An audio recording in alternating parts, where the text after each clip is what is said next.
नमस्कार दोस्तों, स्वागत है आपका इन्फिनिटी नॉलेज में। तो दोस्तों, पिछले हफ्ते ही भारत की सिक्योरिटी फोर्सेस को ये बात पता चली थी कि आने वाले कुछ दिनों के अंदर भारत में एक बड़ा आतंकी हमला होने वाला है। लेकिन अभी तक ये बात पूरी तरीके से कंफर्म नहीं हुई थी, लेकिन अब इस बात को कंफर्म पूरी तरीके से कर दिया गया है। और अब सिक्योरिटी फोर्सेस की साइड से ये कहा गया है कि सभी के सभी राज्य हाई अलर्ट पर रहे, क्योंकि आने वाले कुछ दिन के अंदर भारत में एक बड़ा आतंकी हमला होने वाला है। और अब सभी के सभी राज्यों में एंटी टेरर स्क्वाड को भी पूरी तरीके से एक्टिव रहने के लिए कहा गया है। लेकिन दोस्तों, सोचने वाली बात तो यह है कि इन हमलों को अंजाम देगा कौन। तो दोस्तों, अब से कुछ दिन पहले ही जैश ए मोहम्मद और तालिबान के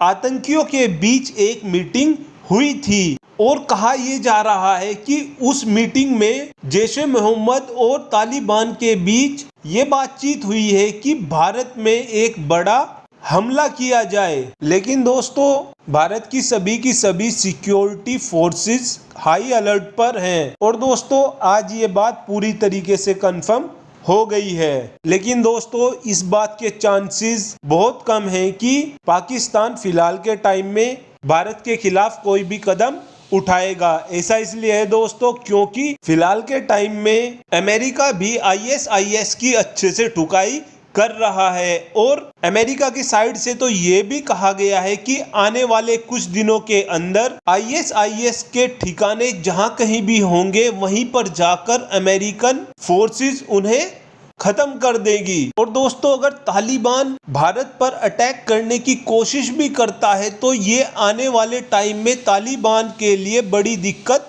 खड़ी कर देगा। ऐसा इसलिए है दोस्तों, क्योंकि फिलहाल के टाइम में तालिबान खुद ही बहुत ज्यादा परेशान है, क्योंकि तालिबान सभी के सभी देशों के पीछे घूम रहा है और कह रहा है कि आप हमें मान्यता दे दीजिए। और अगर तालिबान अब भारत पर अटैक कर देता है तो तालिबान को मान्यता मिलना लगभग इम्पॉसिबल सा हो जाएगा, क्योंकि भारत और अमेरिका की फिलहाल के टाइम में बातचीत बिल्कुल नेक्स्ट लेवल पर है। और अगर तालिबान ऐसा कुछ भी करने की कोशिश करता है तो पहले से ही सभी के सभी राज्य हाई अलर्ट पर हैं। और अगर तालिबान या ISIS भारत पर हमला करने की कोशिश करता है तो तालिबान और ISIS को यहाँ पर भी मुंह की खानी पड़ेगी। और दोस्तों, अगर ये हमला करने में सफल भी हो जाते हैं तो उसके बाद तालिबान और ISIS का जो हाल होगा वो आप सभी को बहुत अच्छे से